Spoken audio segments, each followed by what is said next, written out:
Just as she's getting better, the others are getting worse. So she's home. And JC texted me last night. He had a very high fever.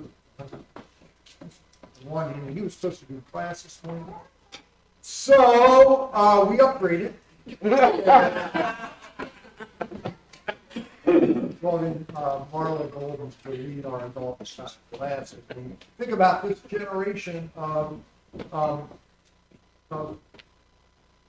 people in our society, and that they're different in some wonderful ways, and just to kind of have a sensitivity around that. So if you were here last week, JC started this, and then let's pray. Jesus, thank you so much for the wonderful variety of your creation and how each generation faces a different set of circumstances, challenges, and how you bring forth creativity in the midst of those changes. We thank you for those generations that have come before us, and now for the people who are going to be facing the world as it is today. Give us just an openness to learn and understand. We thank you that this particular church family is so multi-generational, that we do have children and youth and young adults and people from all of the different sets of these generations and these different cultures that are emerged with each generation, and that we can really appreciate and learn from one another in this community of faith. Be with Marla this morning. Thank you for stepping in at the last minute. May this time be fruitful for you.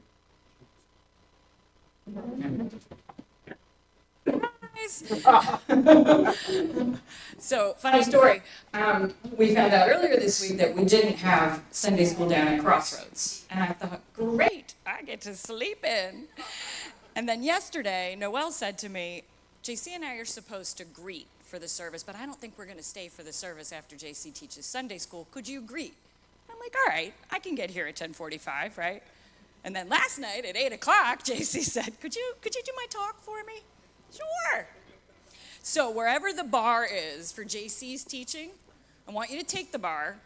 I don't want you to just look. I just want you to throw the bar. Just throw it out. So my name is Marla Golden. I am the high school leader down at Crossroads. And in addition to that, I do have a little bit of credentials. So I've been a shepherd down at Crossroads for this is my 15th year. I started with my own kids when they were in middle school. They're now in their 20s, so they're solidly in Gen Z. I'm also a licensed therapist in New Jersey, and I see kids from the ages of about 7 all the way up to 70, actually. So quite a swath of folks. I am not a seminary student, however, but I do have a seminary student's notes here, so hopefully we're good to go. How many of you were here last week for the first session? Oh, good. Okay. Most of you. All right. Me and you were the only ones that weren't here last week. Welcome. So second of two classes where we're really talking about Gen Z kids. Is this okay? Because it's, all right, good. Don't like it on my ear. So my question, or JC's question to you is, what is the faith and flourishing of the next generation worth? Everything. And loving and leading well requires understanding, both ourselves and understanding others. And so there's 3 big aims for this class, for this 2-session class. It's to learn about who Gen Z is, and kind of the unique world that they live in and their characteristics. Gen Z, do we have the gens? I honestly don't know what slides are going to be happening, so you guys just whatever. So we're going to learn about them, learn how to love them well in faith, and we're going to try to more deeply embrace a biblical understanding of why these things are important and how we should think about them and what we should do in response to them. All right, now a slide of generations. That's the one we're looking for. No, keep going. Break some down. Boomers, Gen X, Gen Z. There we go. All right. How many boomers do we have in here? Yes! Stand up, boomers. All right, how many Gen X? We're the forgotten generation. How many millennials? All right. Any Gen Z in the room? Yeah, stand proud. All right, excellent. So we're pretty well represented in here. And so looking back to last week, some of the big ideas that JC covered quickly is, when it comes to Gen Z in particular, we bring a set of assumptions, and we often lean sort of too far into one of 2 camps. The first being, when I was your age, right? You've all either heard it or said it. Versus the idea of like, you're just so different from me. So 2 different camps. And it's really both and in this case. We are very different, and things were different for us back when I was your age. All right, raise your hand if you've ever thought something like this. Kids these days are addicted to their phones. Go. There's another one. There's a black and white one. You can put your hands down. You're very obedient, though. This is not from yesterday. So these are from a Time article in the 1950s talking about kids being addicted to their phones. In the 1950s, kids being addicted to their phones. Now, it looks a little different than today. All right, how about these kids today and their wild outfits? One more the other way. This is going to be fun, isn't it? Kids these days in their wild outfits. Also not from yesterday. Does anybody recognize any of those outfits? Did anybody have any of those outfits? All right, no one's going to admit to it. A little trip down memory lane. All right, next one. There we go. The 80s were amazing. What else? Next one. All right, that looks a little more current. I see some midriffs. All right, how about kids these days and their music? Music. It's not even music. It's not even real. Hey, we had music too. It was just a lot bigger. In some ways, the youth experience is very similar, and in many ways, it's very different. We also talked about the nature versus nurture, which again is very both and. So, let's turn to Scripture. Ecclesiastes 7:10 says, Do not say, why were the old days better than these? For it is not wise such questions. Sure, we should examine the past. We should absolutely learn from it. But as humans, we have this tendency to look at the past with those rose-colored glasses, something that psychologists refer to as rosy retrospection, that good old days syndrome. So really, when it comes to our teens and our young adults today, we need to be careful with that tendency. A reminder that kids these days are created in God's image, and they are valuable to God. That's right out of Scripture, Genesis and Matthew. And God calls parents and communities to direct their children on the right path by loving them, through teaching and forming them, through wise and purposeful discipline, and through provision. Okay, with all of those reminders, here are some big ideas. Youth have a subculture all their own. Some of it is good, some of it is bad, but some of it is just different. And so we can look at it with either a broad frame or a narrow frame. It still has all of those components, but if we can really look at it as different, more than bad or good, we're really on a right path. Yes, kids are underdeveloped and they need to be formed. That's biology. And if we want to reach the next generation, there are some things that we might have to do and we might have to hold lightly, kind of the way that the Jewish Christians did in the early church. And so as we seek to love and lead Gen Z, we might think of ourselves as missionaries. Have you ever thought of yourself as a missionary to the younger generations? It's teaching yes? Awesome. You're a missionary too, actually. I'm sorry, I didn't mean to call you out. But I love the yes, because it's true. We're all missionaries, and we're all to be trying to teach across cultures, across youth culture, and across older adult culture. And just like Christ entered our world, missionaries don't seek to abolish culture or to assimilate people into our own. We're called to understand and examine the other cultures. Second big idea is what theologians call the Missio Dei, the mission of God. And this is the idea that our work in the world is about participating in what God is already doing. It's having eyes for seeing what God is already up to.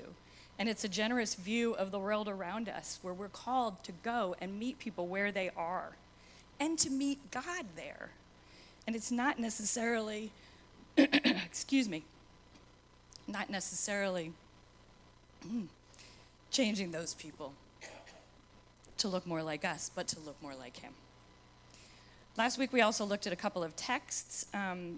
JC wants to point us just mostly to the words of Paul here in 1 Corinthians 9. To the Jews I became like a Jew to win the Jews. To those under the law I became like one under the law, though I myself am not under the law, so as to win those under the law. To those not having the law I became like the one not having the law. I have become all things to all people, so that by all possible means I might save some. Paul affirms their differences and even embraced them in some ways. And this is what it means to be a missionary. Not to lose our identity or to be shy of the gospel. Paul was none of those things. But to practice hospitality and to meet people where they are and to see where God is already at work. All right, so we covered a bunch of statistics last week. A couple of things. Gen Z are indigenous to a culture of immediacy. Does that make sense? Everything is fast now. They were born into it. Gen Z are indigenous to a culture of disposability. Gen Z are indigenous to a digital world. Maybe not born with a screen in their hand, but awfully close. Gen Z is also indigenous to a hypersexualized world. A few other things that we learned from Fuller. Gen Z is often anxious because of external stressors, which easily become internal pressure. Gen Z is adaptive as they adjust with creativity and agility to the new needs and the opportunities they face. The quickness requires them to be quick on their feet and adaptable. Gen Z is diverse in their ethnicity, their culture, their socioeconomic status, their gender identity, values, and worldview. All right, so now we're going to bust Gen Z into a little bit of smaller categories. And we're going to talk a little bit about emerging adults. I think this is probably something that maybe JC mentioned last week, the idea of emerging adults. So for a while, we sort of clumped them all together. But emerging adulthood is a little bit different, sort of, and this isn't cut and dry. The on-ramps and off-ramps are a little hazy, but basically, adolescence is from ages about 12 to about 18, and then the group that we call emerging adults is about 18 to about 25. And this is a relatively new term and new phenomenon, and it's based on a lot of things that have happened in the course of the past few decades. We have longer and more prevalent education. So there's a lot more people who are getting higher degrees, advanced degrees. There are more women in education going on with their educations, which is changing things. The increased cost of living for housing and education, especially. Because of these couple of factors, the markers of adulthood are changing. Back in the 70s, people got married sometimes or often around the ages of 21 to 23. Today it's over 28 and 30. That's a huge jump in terms of milestone years. And of course, having kids and owning their own home, those things also get pushed back as well. And so it's perhaps with emerging adults that the phrase, "when I was your age," holds the least amount of weight. JC shares an anecdote here that my grandfather used to tell me at 22, "When I was your age, I owned a home and had 2 kids." Yeah, sounds nice. I'm surveying my $100,000 in student loan debts. You know, it's a different world. I'm going to actually skip a little bit in terms of the data that's coming up, because I did not have the opportunity to learn that last night, so we're going to skip on through that. One study, though, says that 40 to 50% of young adults, emerging adults, walk away from their faith after they graduate. Now, 70% of them return, 70% of that 40 to 50 that walk away. They return because when young adults push out from the dock of their inherited assumptions, they are not necessarily permanently rejecting the worldview they once called home. It's so important. It's not permanent. But if they do return, they're returning with fuller, deeper, and a more mature understanding of that worldview. Questioning the inherited assumptions of youth is essential to one's journey of becoming, a journey necessary for the emerging self to experience home at all. It's interesting, as I read this, one of the things that we tell our young folks as they come down to Crossroads, as they make that transition even from 5th to 6th grade, is this idea that their faith is really becoming their own. It's becoming not necessarily just the faith that they inherited from their parents, but a faith that they can begin to explore and push on and ask questions about. And I love the idea that it starts then at about age 12 and just keeps going as we explore into our later teens and into our younger 20s. And when adults are afraid of kids asking questions, they're actually afraid of the most critical mechanic of young adult faith formation. Adults we're called to provide safe harbor where young adults are both supported and provided with the opportunity for real questioning and meaning-making experiences. This is an important part of faith development. And so with this in mind, the questioning and challenging that comes with emerging adulthood should not be simply thought of as something to be endured, but really something to be welcomed and celebrated. If kids care enough to ask questions, we should be there to help find the answers with them. 70% of kids who are former youth group students have admitted having significant questions about faith in high school. And those who felt the freedom and had the opportunity to ask those questions had greater faith maturity. And so that's important for us to pay attention to as we think about how we preach and how we teach and how we do ministry. So these questions getting answered, they don't happen just in a space like this. They happen at the hearth and at the table or in the commons of their college. And it becomes the context of their intimate and authentic relationships. The idea of young adults and mentors growing in faith together is so important. And that's from Sharon Dallas Parks. One of the things that we've done here at APC in terms of our young adults, for a while we started to notice that once kids sort of graduated from high school and graduated from Crossroads, there was no place for them to go. And so APC, lovingly and with the dedication that they've always had to youth and young adults, created something called The Well. And for a while, The Well looked a lot like youth group, but with older kids. It was sort of youth group 2.0. And I think that there was wisdom in that. There was a comfort in that, and there was a place to welcome them.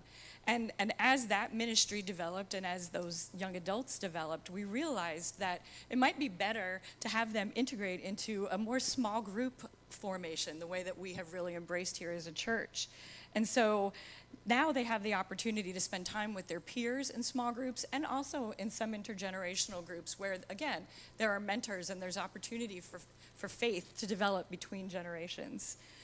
So if you know a young adult, definitely point them into the direction of small groups if they're not there. All right, I'm going to take a breath and have a sip of water. So I have a couple of questions for you to discuss, sort of a turn and talk with 2 or 3 of your closest friends there. Thinking of emerging adults that you know, so folks that are in that age group of around 18 to around 25. A couple of questions you can think about. Have you seen them push against their inherited assumptions, their inherited faith? What challenges you about this? And what questions do you still have? So take a moment to do that, and I'll call you back in a minute.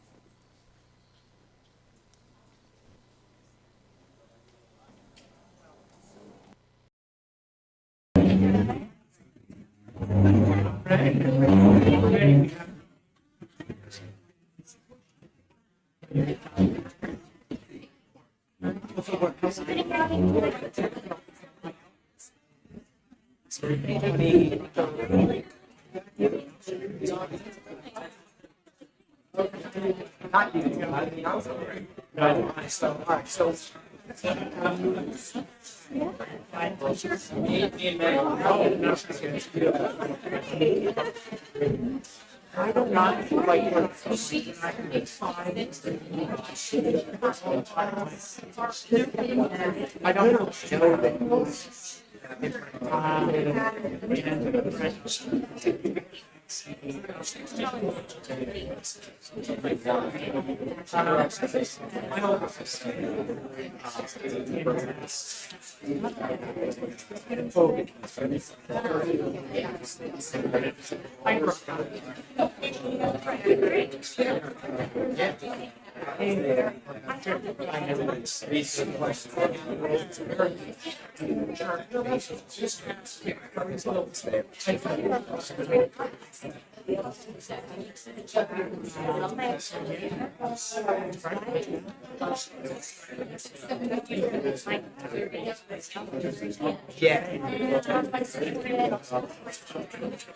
that's what makes the station. One of them.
Right.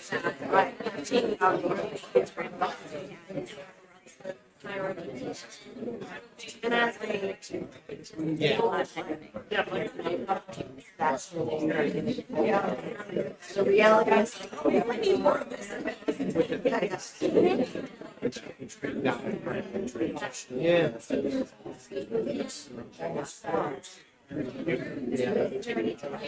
What about you? You're on the ghost.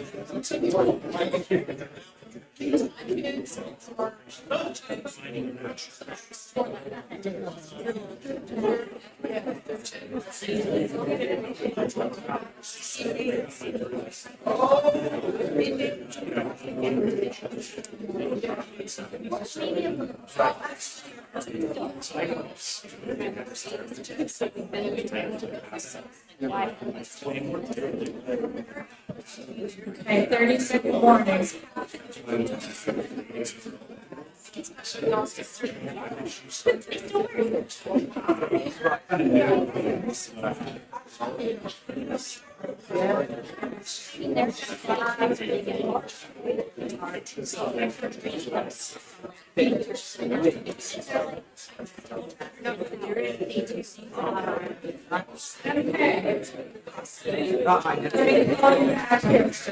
The second half. Any next discussing there? Is there anything that you heard that you'd like to share that came up with your discussion? Just keep pushing forward. All right. Forward we go.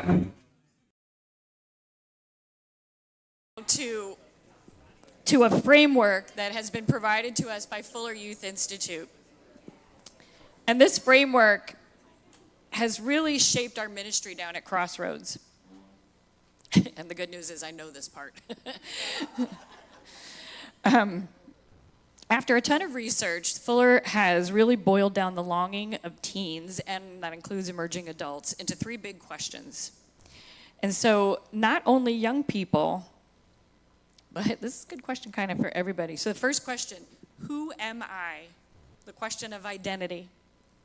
Second question, where do I fit? The question of belonging. And the third is, what difference can I make? What is my purpose?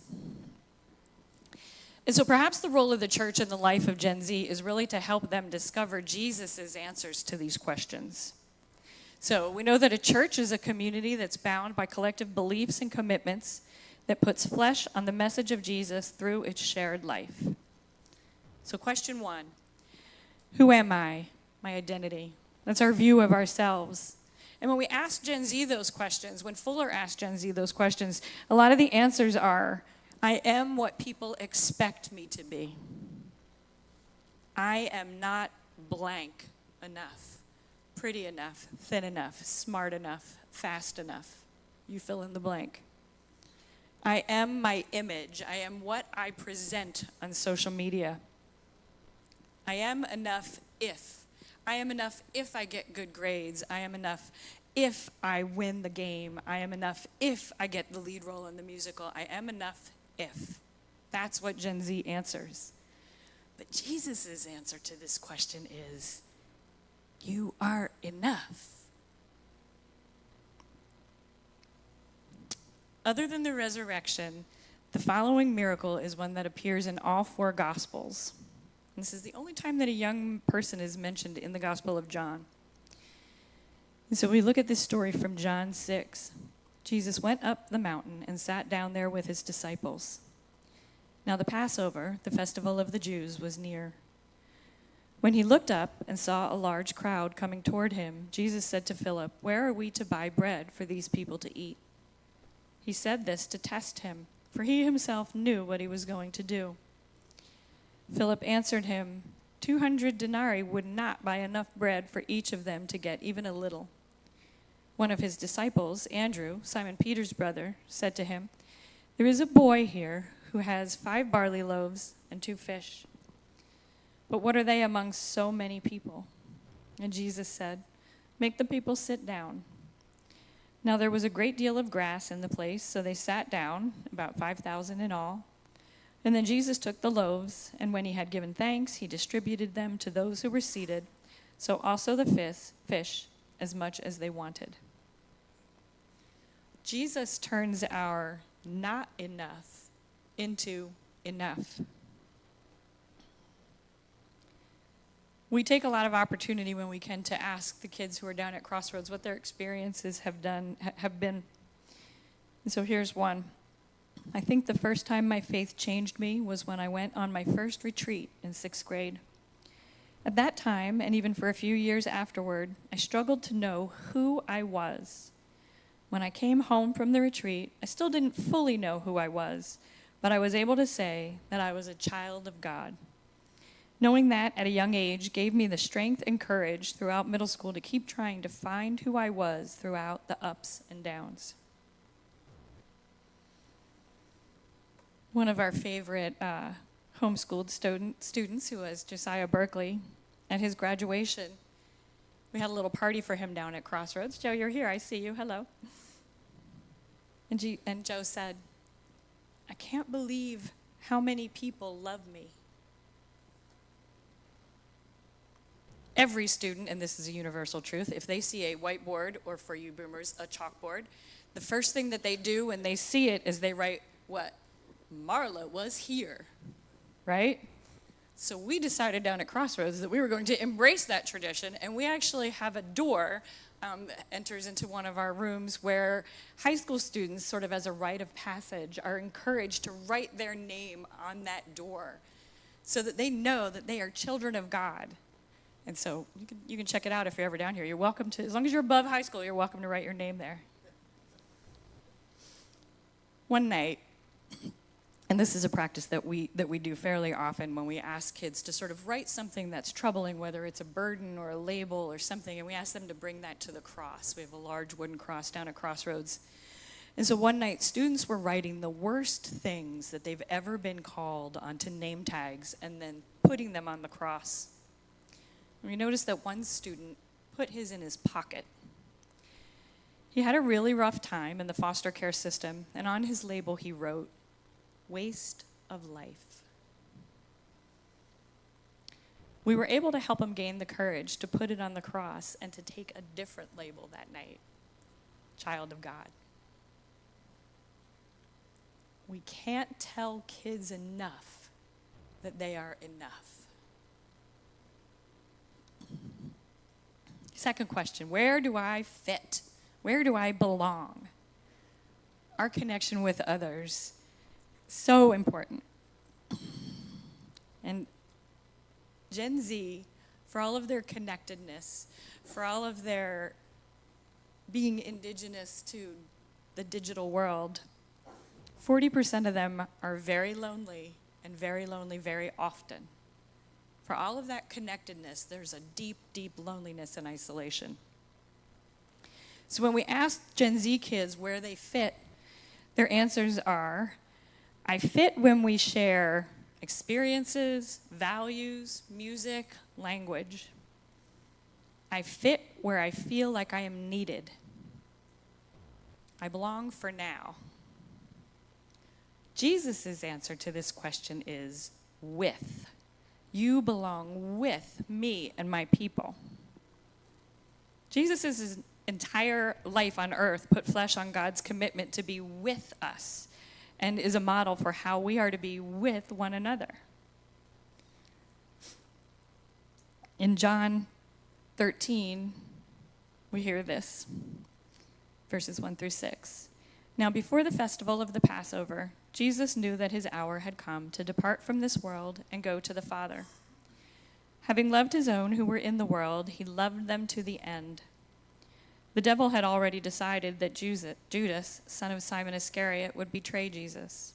And during supper, Jesus, knowing that the Father had given all things into his hands, and that he had come from God and was going to God, got up from supper, took off his outer robe, and tied a towel around himself.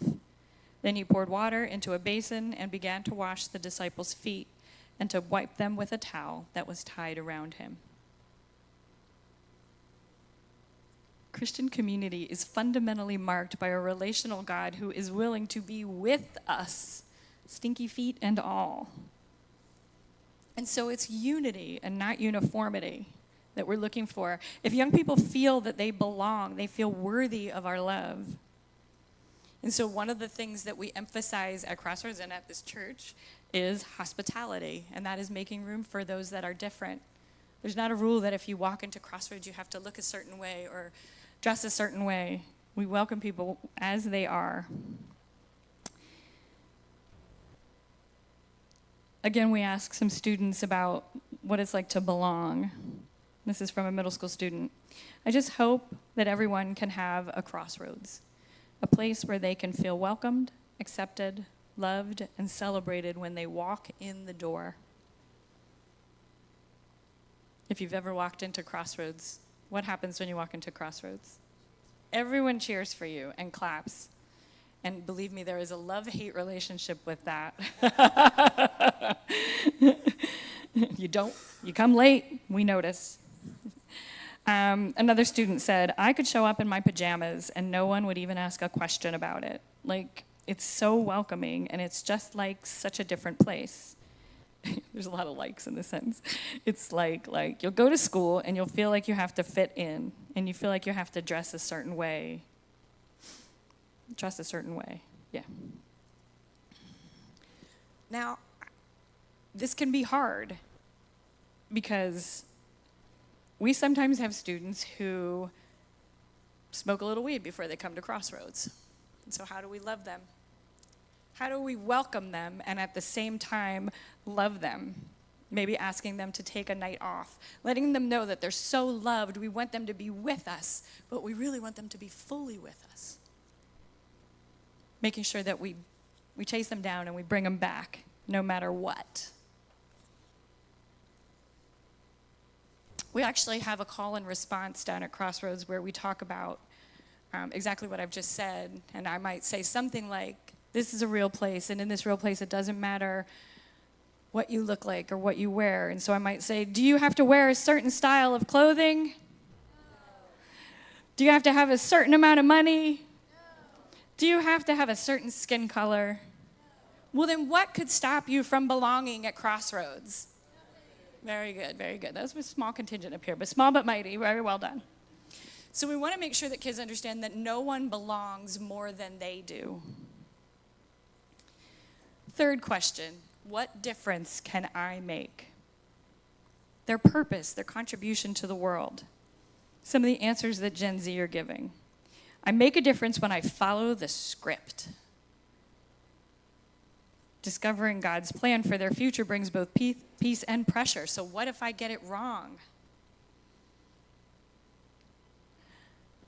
I make a difference when I get to make choices about my life. I make a difference when I'm headed to a good future. In some cases, kids are able to articulate their purpose somewhat clearly, but it can often be very flat and two-dimensional because it's usually based on messages that they've received from the culture. Now, Jesus has a much better answer. I make a difference when I am part of the story, being part of the greater story of God. So some information. 45% of Scripture is narrative. I did not know that. Our lives matter because we're a part of the ongoing plot of God's story. It says in 1 Corinthians 12, verses 4-6, that in this drama, everyone has a role to play. It says, now there are varieties of gifts, but the same Spirit. And there are varieties of services, but the same Lord. And there are varieties of activities, but it is the same God who activates all of them in everyone. So purpose unites us. It's what's worthwhile to us, and it's what's consequential to the world around us. We do the story of God. It's not like being written into a book, but more like performing a play. So, again, we've asked some students to share about what their purpose is, where they make a difference. And this is one of our leadership students who says, I began to have some other physical health issues at that time, which led me to stop playing soccer and sports in general. And after this, I felt like I had no purpose in life. And so going into the summer of my freshman year, my mom decided to sign me up for a local mission trip that took place here in Allentown at APC, Main Street Mission. For 5 days, my worksite team and I worked to replace doors and windows, to paint a room, to fix the lawn, to install a new toilet, to plant new things in the garden, to clean out trash, and more. It was after that amazing week that I realized I needed God and I wanted to know and follow him for the rest of my life. Important point that I only recently learned from this student. They didn't know a single person on this trip, and they have since become, they are a senior in high school now, and one of our strongest leaders at Crossroads. One of our younger students, Gabe Hyde, has said that he wants to pour into Trevor Cappiello because of a college student by the name of Matt Thompson that poured into him. Matt Thompson felt the same way about Harrison Hill before him, who felt the same way about Brandon Bazath before him. We're all missionaries. Megan Dominich, another one of our leadership students, and actually Gabe Hyde is a leadership student, Megan Dominich volunteered to pray over a house in Guatemala. Tess Hyde and Sophie led a Bible study in Guatemala. Missionaries all. Purpose. Some of our strongest shepherds down at Crossroads are young adults, emerging adults, students who have come to find a deep and meaningful relationship with God through Crossroads, who want to continue that and pour that into the next generation. Gen Z are not spectators, they are participants. And they are not only the future, but they're vital to the church right now, today. And so we've talked a lot about Gen Z, and so I want to talk a little bit about us and what we can do. How can we respond to this? One of the greatest sentences that you can say to a student who isn't sure about their identity, where they belong, or what their purpose is to notice something about them and to say, I see in you someone who has blank gifts. I see in you someone who is smart, and I've seen the stories that you've written. And you're going to be able to make a difference here.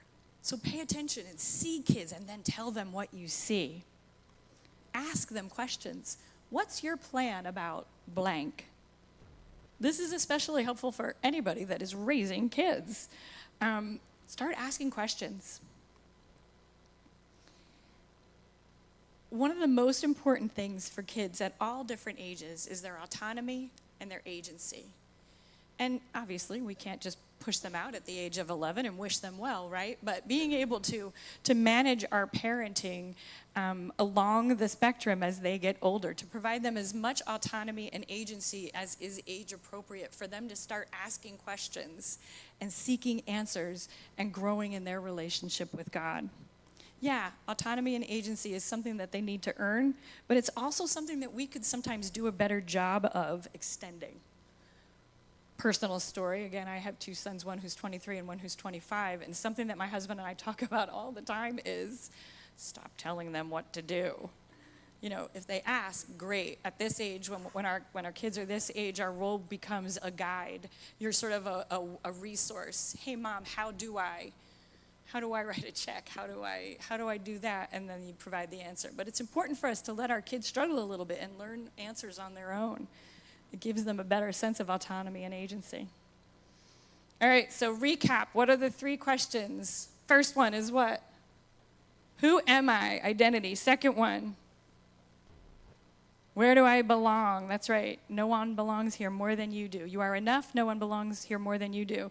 Third one, how can I make a difference? Our purpose. And again, it's I see in you someone who blank and who has these gifts. Well done. All right, so I'm going to send you back to your groups for a few more minutes to consider these questions. Have you seen Gen Z try to answer these questions? And what are some ways that as a church we can continue to help them embrace Jesus' better answers to these questions? So I'll call you back in about 3-4 minutes. Turn and talk. Go ahead.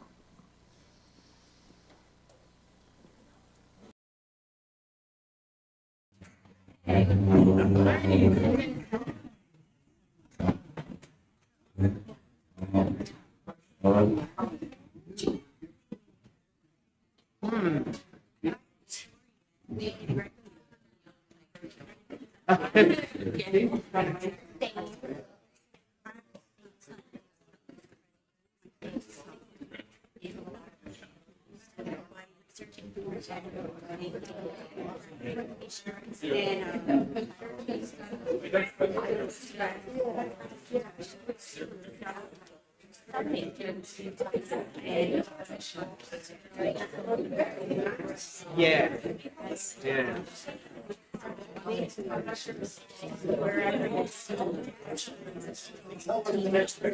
Yeah, find fan or work. Yeah.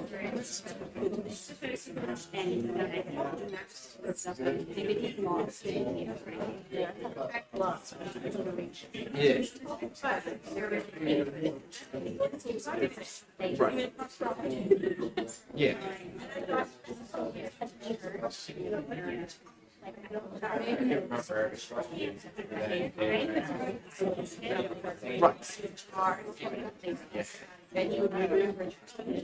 I'm not gonna start.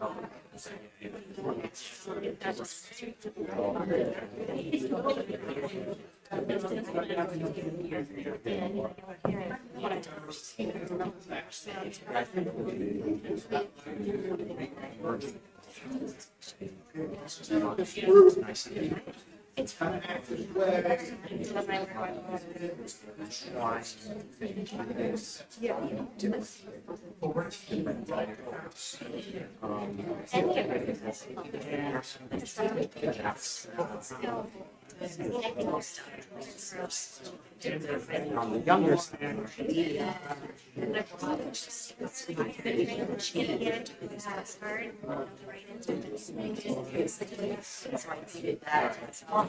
right.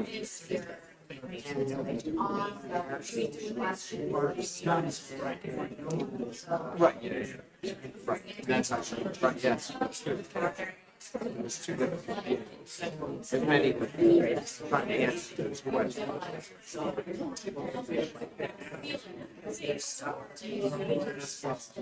That works for me. Maybe that's right. All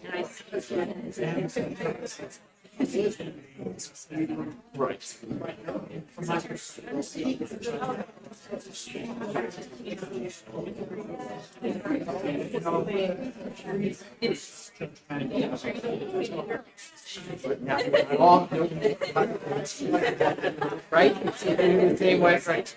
The same thing.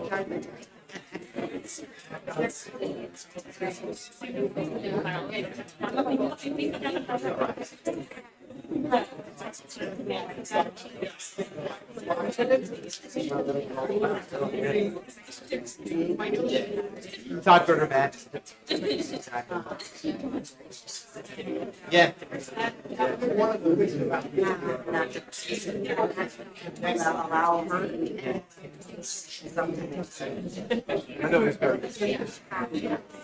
black old songs like, oh yeah. And that's going to be like phone calls. They run the expense. You know, $1 and like Okay, here's a warning. a month. Yes, that's right. Yeah, so yeah.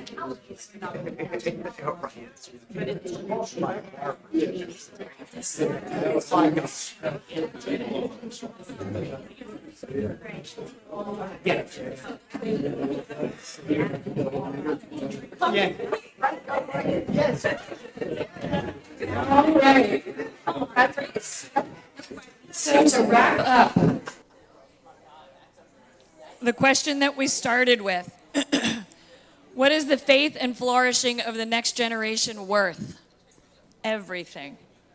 Theologian Dietrich Bonhoeffer says, the beginning of love for others is learning to listen to them. God's love for us is shown by the fact that God not only gives God's word, but also lends God's ear. Christians who can no longer listen to one another will soon no longer be listening to God either. Any Ted Lasso fans out there? Anybody that watched Ted Lasso? One of my favorite shows. One of my favorite things from Ted Lasso is the quote that says, "Be curious, not judgmental." applies in lots of situations, but especially when you're talking across generational lines. And one of the things that we've found is that kids won't care what you know until they know you care about them. And proximity matters. Young people will connect with the oldest people in the room that take them seriously and listen to them. A couple of ways that you can do that. These are fantastic phrases that we hold in our pockets. Tell me more about that. Or my own version of that is say more words. So a kid might share something and just ask about it. Hey, tell me more about that. Oh, you're in the band? Tell me more about that. Why do you like that? Open-ended questions, too. How many of you have fallen into the trap, parents, of how was your day? Good. Excellent conversation. Right? So if you ask a different kind of question, what was the best part of your day? We do highs and lows all the time for various reasons, but highs and lows are a great way to start conversation with your kids and figure out what's on their mind. Catch them doing something right and praise them.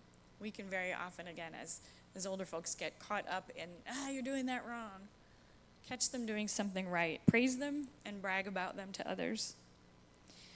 Important point, Jesus asked more questions than he answered. By one count of the 4 Gospels, Jesus was asked 183 questions, and he asked 307.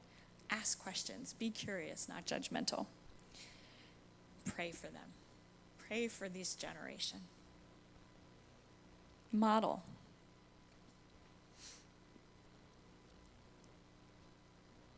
For Gen Z, it isn't just the shepherds or the parents or the Sunday school teachers. It's all of us. I'm going to close with this. As I said earlier, we have a saying that Crossroads is a real place. If you see any Crossroads swag, no Crossroads swag in the room today, but you'll see across the back it says it's a real place. And what we mean by that is that Crossroads is a place of real love, of real relationships. It's a real safe space. It's a place where you can come and be your real self. And that's not because Crossroads is cool and amazing. It's because God is cool and amazing. It's because APC is cool and amazing because God is cool and amazing. And so it's because that the kingdom of God, that community is the community that we're called to create. One that is a real place because of God's real love. All right. That was good. Yes, sir. Yeah.